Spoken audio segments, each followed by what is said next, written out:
Hey everybody, Coach Josh here, Pitch Mechanics 101. Second rant, second topic, throwing programs. I get this question all the time.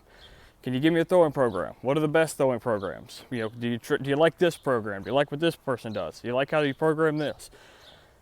Figured I'd answer it all in one long video. So, number one, before I even get into the things that I think every throwing program absolutely has to have, there's something, sort of a disclaimer that needs to be said about every program of any sort.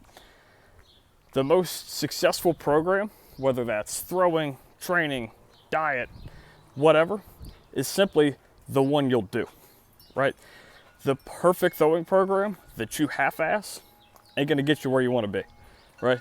Until you're committed, dedicated, willing to put any kind of work in to see any sort of progress, it ain't gonna matter what the program is, right? Go do Driveline, go do us at ATP, go do the Florida baseball race, it doesn't matter. If you're gonna half-ass it the entire time, you're not gonna get the results you're looking for, right? I've long believed that the worst possible program that you execute perfectly with the utmost attention to detail is better than the perfect program written for you that you half-ass your way through, right? Whatever program you decide on or whatever it is you're gonna do, you've got to be wholeheartedly committed to put in whatever work it's going to ask of you. Plain and simple, right? And look at it more of as a process. There is no end goal in any sort of training. There is no, I've thrown 90, so I never have to train again, or I've thrown 90 and now it's always going to happen. There's always some fluctuations with the human body. As we get older, we lose strength, we lose all sorts of things. It's a constant process in education. There is no, I reached this mark and now I'm done. I don't have to do it anymore, right? If we're trying to be the absolute best we can be, we got to keep working no matter what it is. So until we dedicate ourselves to a program, doesn't matter. All right, that aside, disclaimer aside, onto the cool stuff. What do I think matters most in a training program?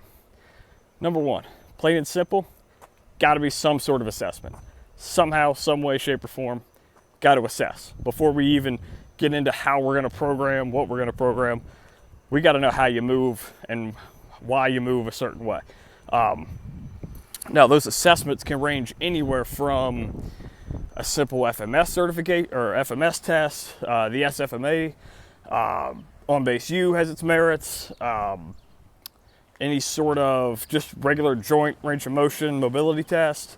I know some private facilities and trainers kind of have their own sort of system that they do to assess people. Whatever it is, there's got to be some way to kind of qualitatively and quantitatively measure the way you move. Now, the reason we assess isn't to explain why it is you move the way it is. It explains more how, right? I need to understand, it also helps me as the throwing coach program a certain way.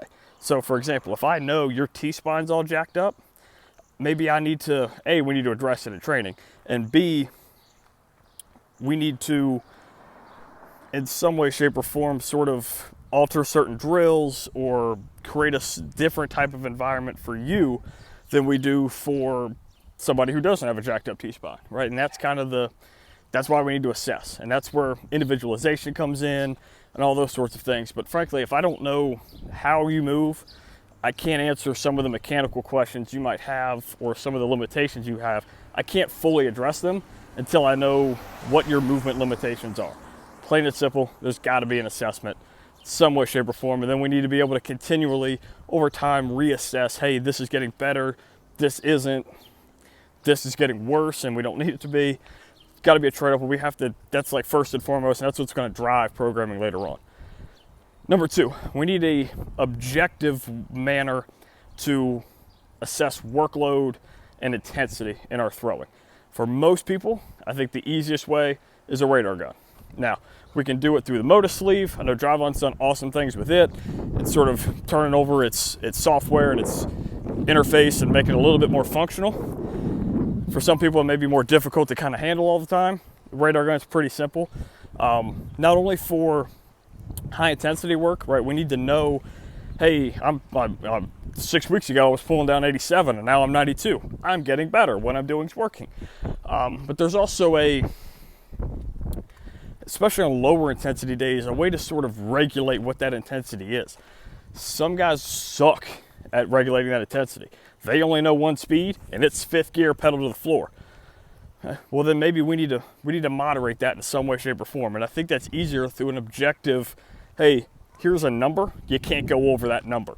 Or here's a number I need you to get to today, because there's a certain intensity we need to get to, and I need you to hit it 8, 12, whatever times. The only way we can really know that is if we have some sort of objective feedback, like a radar gun, to tell us we did it the way we need to. The radar gun also provides immediate feedback on, did that cue work? Did that thought work? Did this drill work or help or whatever? It gives us the objective feedback, not just when you go back and look at it later, or your pitching coach goes back and looks at it later, but there's an objective. I threw harder when I did this. I threw slower when I did this. And now we know, okay, that ain't the right drill, right cue, right thought, whatever for you. And we can adjust as we go. Number 3, and I think this potentially is the most important one right up there with the assessment, is there's got to be some sort of knowledge base being worked in somehow, some way. All of the best coaches, all of the best programs all kind of do this. Like, for example, I know if you come get a throwing mechanical screen and you're a remote client with ATP, and you sign up for our mechanical screen, you get a 30-minute sit down where you go over, hey, here's the questions I have, why don't we do this? Here's your assessment, we need to do blah, blah, blah, blah, blah. And you get a chance to have a conversation with a coach and ask any sort of questions you have, and we can kind of build a program around that.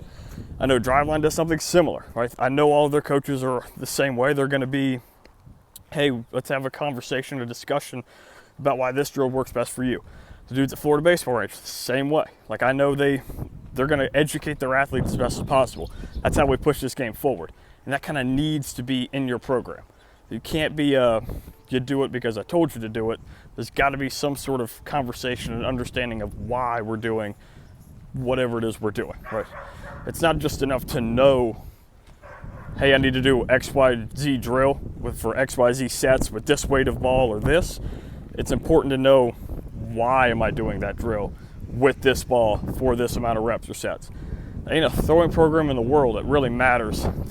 The ultimate difference maker in programs, there isn't a special set rep scheme. There isn't a special, you got to do this drill but with this ball, and that's the secret. Ain't none of that BS, right? It's plain and simple being able to understand yourself as an athlete and be able to become your own pitching coach more effectively. Plain and simple. Like, that's where it's got to come from. Because let me give you a kind of scenario here. You're an 8th grader right now, going into the fall of your high school freshman season. Let's assume you've already got dad, brother, sister, uncle, whoever, giving you advice on how you need to be throwing. And let's assume you also have private instructor guy, right? And I'm telling you, you got to do X, Y, Z. You're going to show up that fall in your high school, and JV pitching coach is going to have a completely different set of ideas on what he wants done, how he wants it done, and how he wants this to move or not move, or what's relevant to him to win games, all right? Let's say you figure all that out, you crush it your freshman year, you put in the work in the sophomore summer, we show up sophomore year, let's say we're good enough to make the leap to varsity now, all right? We get to varsity pitching coach might have a little bit of different tweak on the drills he wants to use, or the functionality of how he sees you, and what way he wants to program you, and how he wants you to think of this or that. It's a different voice. We're just through sophomore year of high school, and I've already given you 4 or 5 different people that have a voice in your head of how you need to be throwing.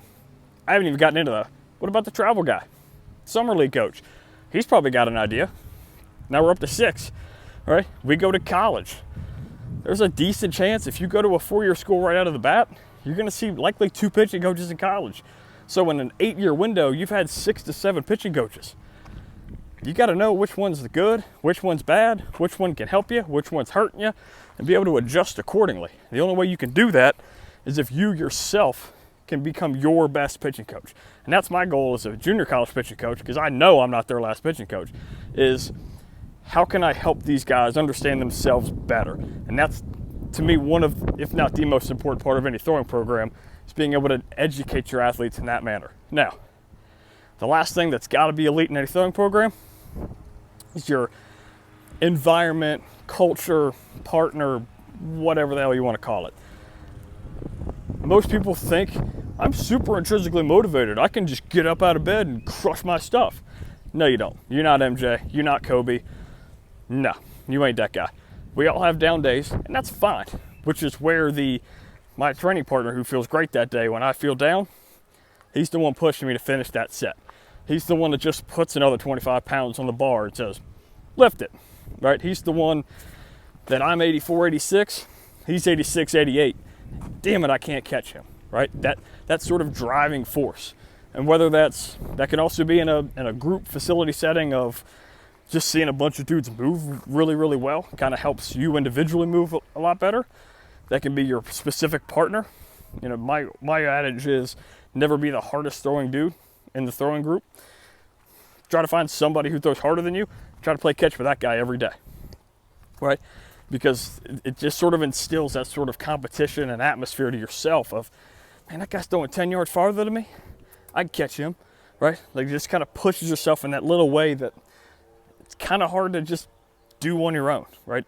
Not that, you know, some days maybe you just have to get working on your own, but there's something to be said about having that just extra factor of just that guy who's just a little bit better than you, or that guy who wants to get after just a little bit more than you that day, just kind of pushing you to kind of, instead of you giving 90%, now you're giving 100 because that guy's there next to you. That's invaluable in any kind of training program, right? Those are my big four. There's probably several others I can rant on, but to me, you got to have those four. You got to have some sort of assessment to understand why you're moving the way you're moving or how you're moving the way you're moving. We got to have some sort of awesome culture, like I just mentioned. We got to have some way to objectively kind of quantify feedback and growth and development. Right, our gun's kind of the best way. We just got to have those things, right? Plain and simple. And I just don't know how. And obviously we have to be able to educate. The program has to further your own individual knowledge. If you don't have those things, I don't know how you can be an elite program in some way, shape, or form. Something's missing, right? So that's my rant. That's all I've got for today. If you want to comment, leave it below. If you got an idea for a future rant, let me know either on Twitter at Pitch Mechanics or on Instagram, Pitch Mechanics 101. Shoot me a follow. Share this video as often as you can. See you guys next time.